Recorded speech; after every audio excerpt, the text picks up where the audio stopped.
Welcome back, fight fans. In today's video, the MMA world reacts to Conor McGregor no-showing his own press conference in Dublin.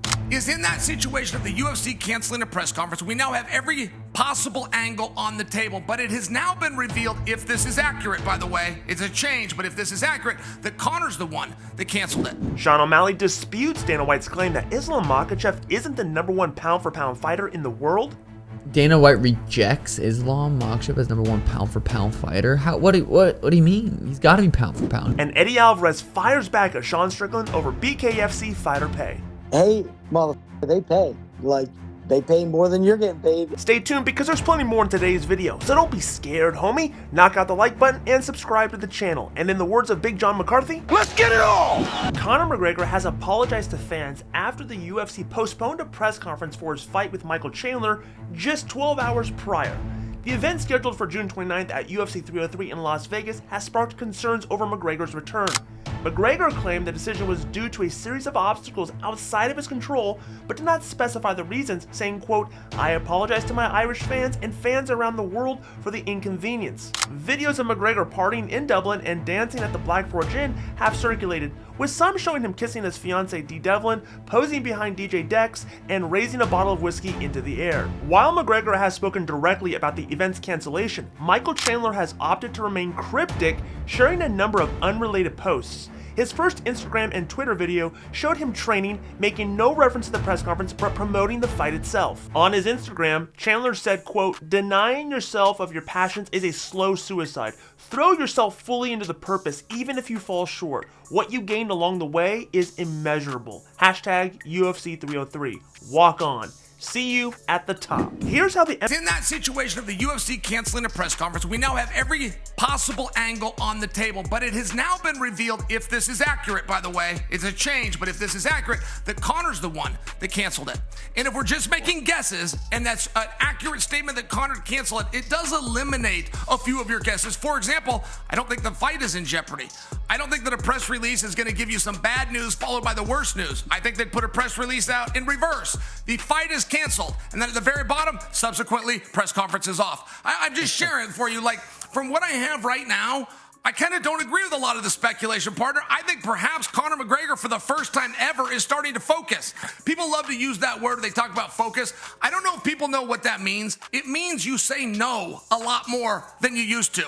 You're looking at one thing, and you're telling people no when you're getting these calls. And don't forget, as we're looking at the clues, there's one more big one, which is Conor did not just cancel the Ireland press conference. He canceled all media that's already been agreed to leading up to this contest, which makes me think quite possibly our Irish star is starting to focus. Start to brace yourself a little bit for disappointment. I don't mean to be the bearer of bad news, Chael, but let me tell you something about the UFC. Now, Dana White will argue and scream at the media. Dana White will give the media a hard time. Dana White has no problem letting the media down, Chael. You know who Dana White doesn't like letting down? The fans. Doesn't like letting fans down. And when the press conference was canceled, you saw people on Twitter, people on Instagram, speaking of having their travel, being prepared to go and watch, flying over to Dublin to watch a presser. That's disappointment. Dana White also doesn't like letting them down, and he tries to over-deliver for fans. So, to me, it feels like this is a big deal. Look, I have reached out to many in the organization to try to find out what happened. And when everybody's tight-lipped as they are right now, to me, that tells me it's a little worrisome. Chael, I watched Charlie, our guy at ESPN, leave Newark on Saturday morning to fly to Dublin, him and Ray. They're already there. They're in Dublin. I watched Lene Breckenridge, who is the head of PR at the UFC, as I'm going to the back of the arena to talk to Islam Makhachev, fully dressed to get on the plane to fly to Dublin, Ireland for this presser. When did they get the news that this was not happening? It had to be after 1 a.m. on Saturday because we were still getting done with the pay-per-view. She clearly did not know that this was canceled at 1 a.m. on Saturday night. She was on her way to the airport or to the private plane, how they travel. Chael, I feel it's a big deal. I feel it's a little worrisome, and I'm glad that you have your rose-colored glasses on. But I don't know if maybe you should kind of shine them up a little bit and start looking a little more clearly. When you look at his socials and you look at what he's been doing in the preparation, it looks like he's locked in, but he's also doing other things. Let's take a look at just Conor's preparation and how no video on this, but I've taken a look at Conor's preparation and I watched him doing the McGregor fast. I watched him working in his speed and agility. I've watched him sparring. He seems to be locked in. But Chael, there's smoke here, man.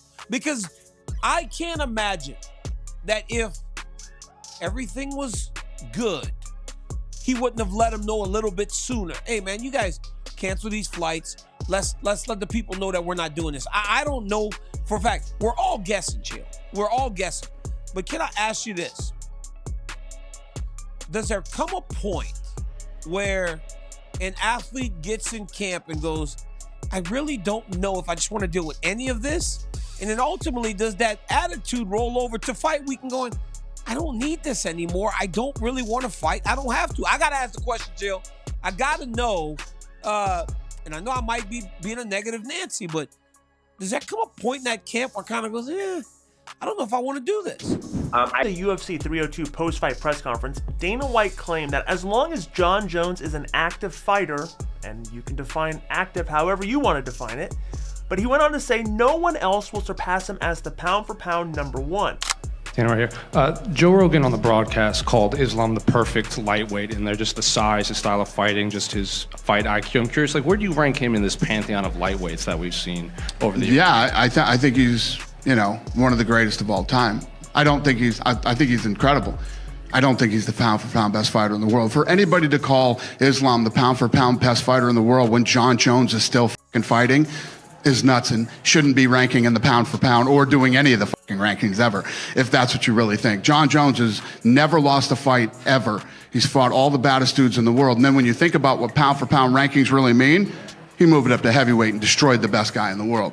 As long as Jon Jones is still fighting, active, and in the rankings, yeah, nobody's pound-for-pound best fighter in the world. Well, to kind of go off of that, Islam said he wanted that second belt. He wanted to go to welterweight. Is that something that, I know you have that welterweight title fight coming up, is that something maybe you'll discuss with him, or do you want him to stick at lightweight? I don't know. I mean, he hasn't said anything like that to us, so we'll see. Just to go back to Islam, he's now on a 14-fight winning streak, which is the third longest in history behind Anderson Silva and Usman. What would it take for him to surpass Jon Jones in your mind for that pound-for-pound #1? I mean, when you think about what pound for pound really means, right? He fought Volkanovski, who's a weight class lower than him. Jon Jones beat everybody at light heavyweight, then beat the best heavyweight in the division like it was nothing at a higher weight class. So, Jon Jones is absolutely positively the pound for pound best fighter in the world, probably the greatest fighter of all time in any sport. When you talk about who's the baddest dude in the world, you put two guys in a room and who walks out, Jon Jones walks out of the fucking room every time. No question about it. Yeah. And in no way trying to diminish Jon's accomplishments, but he's fought once in the last however many years. Islam's fighting multiple times a year, defending. So at what point does activity outweigh Jon's? Beautiful. I like that you asked that question. Let's talk about activity. 3 years off. Nobody, not even Ali. Nobody's ever come from 3 years off and looked the same. Jon Jones walked through the heavyweight, the #1 guy in the heavyweight division, like it was nothing, with 3 years off. Yeah, Jon Jones is the best ever. Ever. And when I say ever, I mean in any combat sport. He's the best ever. You throw Jon Jones in a room with anybody, Jon Jones walks out of the room. Jon's saying he's fighting Stipe November 9th in New York. Is that I love it. Yeah, nothing's official yet, though, obviously. Yeah, I'm in.